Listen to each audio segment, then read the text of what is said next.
नमस्कार। आज हमारे सामने पेज इंडस्ट्रीज के कुछ दस्तावेज हैं। हाँ, पेज इंडस्ट्रीज जो भारत में जॉकी और स्पीडो के लिए जानी जाती है। बिल्कुल, हमारे पास है उनके ताज़ा तिमाही नतीजे, एक प्रेस रिलीज और एक इन्वेस्टर प्रेजेंटेशन भी। हाँ, Q1 FY26 के आंकड़े। तो आज की हमारी कोशिश रहेगी कि इन नतीजों को समझें। ये 30 जून 2025 को खत्म हुई तिमाही के हैं, मतलब फिस्कल ईयर 25-26 की पहली तिमाही। हाँ, और देखेंगे कि ये पिछली तिमाहियों की तुलना में कैसे हैं, क्या कहानी बन रही है। चलिए तो फिर शुरू करते हैं, खोलते हैं आंकड़ों को। अच्छा, सबसे पहले जो चीज ध्यान खींच रही है वो है मुनाफे में जबरदस्त बढ़ोतरी। हाँ, वो तो है। प्रेस रिलीज में लिखा है कि टैक्स के बाद का मुनाफा मतलब PAT पिछले साल की इसी तिमाही के मुकाबले 21.5% बढ़ा है। ये तो काफी प्रभावशाली लगता है ना। बिल्कुल। और अगर हम वो फाइनेंशियल स्टेटमेंट देखें तो इस तिमाही यानी Q1 FY26 का PAT है 2008 लाख रुपए। 2008 लाख रुपए। हाँ, जबकि पिछले साल इसी तिमाही Q1 FY25 में ये था 1652 लाख रुपए। ओके। और पिछली तिमाही मतलब Q4 FY25 में ये था 1640 लाख रुपए। तो हाँ, साल दर साल 21.5% की ग्रोथ तो साफ है और पिछली तिमाही से भी अच्छा जंप है। लेकिन यहाँ एक कह सकते हैं कहानी में थोड़ा मोड़ है। अच्छा, क्या? कंपनी की जो आमदनी है मतलब रेवेन्यू फ्रॉम ऑपरेशंस, उसमें उतनी तेजी नहीं दिख रही। हाँ, ये बात तो है। वो पिछले साल के 127,752 लाख से बढ़कर इस तिमाही में 1,31,656 लाख हुई हैं।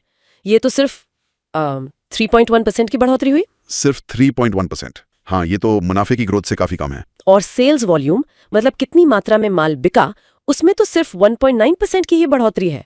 तो फिर सवाल उठता है कि भाई ये मुनाफा इतना उछला कैसे? हाँ, ये बिल्कुल सही सवाल है और ये हमें सीधे मार्जिन की तरफ ले जाता है। Margin, okay. बिल्कुल, मतलब ये जो मुनाफे में बढ़ोतरी है वो बिक्री बढ़ने से उतनी नहीं आई जितनी बेहतर मार्जिन की वजह से आई है। अच्छा। मैनेजमेंट ने भी अपनी कमेंट्री में जो इन्वेस्टर प्रेजेंटेशन में है उसमें इशारा किया है।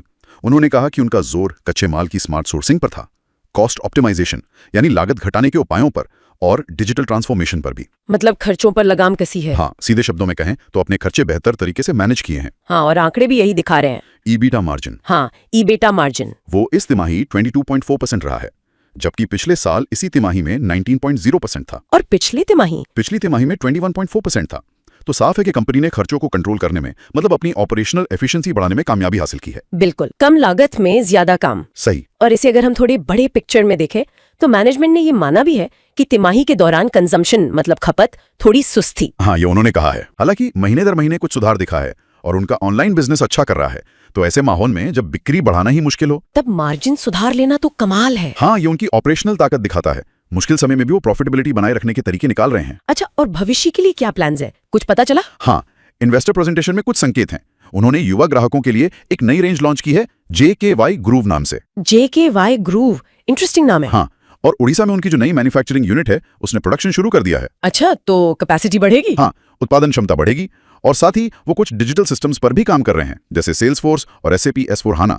इनसे आगे चलकर कामकाज और स्मूथ हो सकता है। टेक्नोलॉजी पर भी फोकस है मतलब। बिल्कुल। और एक और बात, रेगुलेटरी फाइलिंग में दिखा कि बोर्ड ने 150 रुपए प्रति शेयर का अंतरिम डिविडेंड भी मंजूर किया है। 150 रुपए का डिविडेंड? हाँ, ये आमतौर पर कंपनी के कॉन्फिडेंस का और शेयर होल्डर्स को रिवॉर्ड करने की पॉलिसी का संकेत होता है।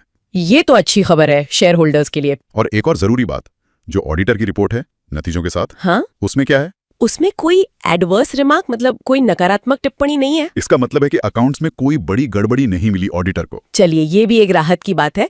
तो इन सब आंकड़ों और जानकारी को अगर समेटें तो निचोड़ क्या निकलता है? निचोड़ यही है कि पेज इंडस्ट्रीज ने फिस्कल ईयर 26 की पहली तिमाही में बिक्री की रफ्तार थोड़ी धीमी होने के बावजूद हाँ, अपनी एफिशिएंसी और कॉस्ट कंट्रोल के दम पर मुनाफे में अच्छी खासी मजबूत बढ़ोतरी दर्ज की है। बिल्कुल, और ये पिछली कुछ तिमाहियों के पैटर्न से तो बेहतर दिख रहा है ना। हाँ, मार्जिन के लिहाज से तो जरूर ये एक पॉजिटिव साइन है। तो ठीक है, ये तो हुई इस तिमाही की बात। हाँ, और यहाँ एक सोचने वाली बात ये उभरती है, मैनेजमेंट उम्मीद कर रहा है कि आगे डिमांड सुधरेगी।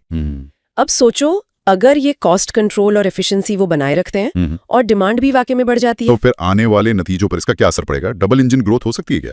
हाँ, ये एक दिलचस्प सवाल है और यही आगे दिखने वाली बात होगी। क्या वो इस मोमेंटम को बनाए रख पाते हैं या नहीं?